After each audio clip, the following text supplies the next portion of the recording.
بسم اللہ الرحمن الرحیم۔ السلام علیکم ناظرین، امید ہے کہ آپ تمام احباب خیریت سے ہوں گے۔ ناظرین، آج ایک دلچسپ اور منفرد ویڈیو آپ کے سامنے لے کر حاضر ہوا ہوں۔ آج جو ویڈیو میں آپ کے سامنے پیش کرنا چاہ رہا ہوں اس کا موضوع ہے اسلامی تصور عبادت دوسرے مذاہب سے منفرد اور مختلف کیسے ہے۔ جی تو ناظرین، اسلام کو جو چیزیں دوسرے مذاہب سے جدا کرتی ہیں وہ آج میں آپ کے سامنے رکھنا چاہوں گا۔ تو سب سے پہلی چیز جو ہے جو اسلام کو دوسرے مذاہب سے مختلف اور جداگانہ اور منفرد پیش کرتی ہے وہ ہے توحید، یعنی خدا کی وحدانیت، خدا کو ایک ماننا۔ یہ صرف اور صرف اسلام کی خصوصیت ہے۔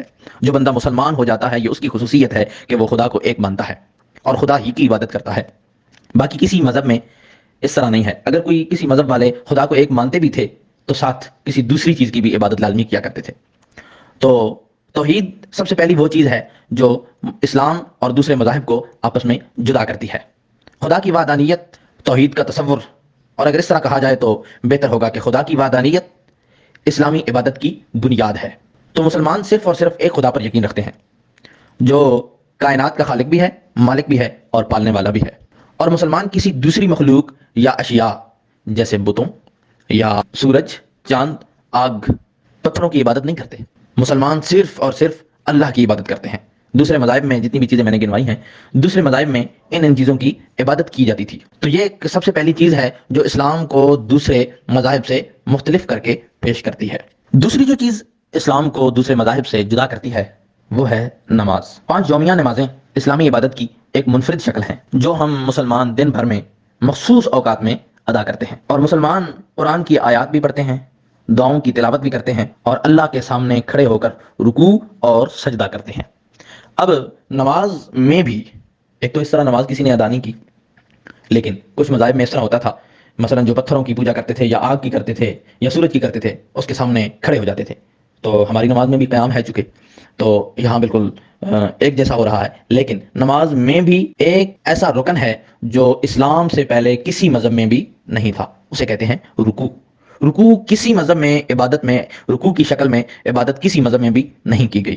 تو یہ نماز میں بھی ایک الگ چیز ہے۔ تو نماز کی باقاعدگی مسلمانوں کو اللہ کے ساتھ قریبی تعلق برقرار رکھنے اور زندگی میں اپنے مقصد کو ذہن میں رکھنے اور اپنے گناہوں کی معافی مانگنے میں مدد دیتی ہے۔ اور عبادت کی یہ جو شکل ہے نماز، یعنی پہلے ہم قیام کرتے ہیں، پھر رکوع کرتے ہیں، پھر سجدہ کرتے ہیں، پھر التحیات، یہ جو شکل ہے ایک منظم شکل ہے، یہ اسلام سے پہلے اس طریقے سے آپ کو کسی مذہب میں بھی نہیں ملے گی۔ تیسری جو چیز ہے جو اسلام کو دوسرے مذاہب سے منفرد اور مختلف پیش کرتی ہے وہ ہے زکوٰۃ۔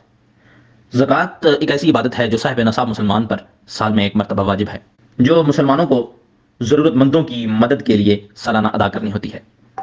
یہ اسلامی عبادت کی ایک منفرد اور مختلف شکل ہے جو معاشرے کے کم نصیب افراد کی دیکھ بھال کی اہمیت پر زور دیتی ہے، یعنی جو غریب مسکین لوگ ہیں ان کی اہمیت کو زکوٰۃ واضح کرتی ہے کہ ہاں اسلام میں ہر ایک کو اپنی اپنی ایک جگہ عطا کی گئی ہے، ہر ایک کی اپنی اپنی اہمیت ہے۔ اپنی دولت کا ایک مخصوص حصہ ضرورت مندوں کو دے کر مسلمان اپنا یہ مذہبی فریضہ ہر سال ادا کرتے ہیں اور یہ ادا کر کے اللہ کی رضا حاصل کرتے ہیں۔ یہ واجب صدقہ جو ہے یعنی زکوٰۃ، اس کا تصور کسی دوسرے مذہب میں اس طرح نہیں پایا جاتا۔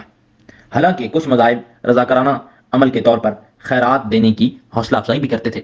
کچھ مذہب ایسے بھی تھے جو ایک رضاکارانہ طور پہ وہ یہ اچھا عمل جانتے تھے کہ دوسرے لوگوں کی مدد کی جائے۔ لیکن یہ شکل کہ سال میں ایک مرتبہ جو صاحب نصاب آدمی ہے اس نے سال میں ایک مرتبہ اپنے غریب مسلمان بھائیوں کو ادا کرنی ہی کرنی ہے، یہ شکل صرف اور صرف اسلام کی خصوصیت کو واضح کر رہی ہے۔ تو یہ 3 مثالیں جو آج میں آپ کے سامنے رکھنا چاہ رہا تھا کہ کس طرح اسلامی تصور عبادت دوسرے مذاہب سے منفرد اور مختلف ہے۔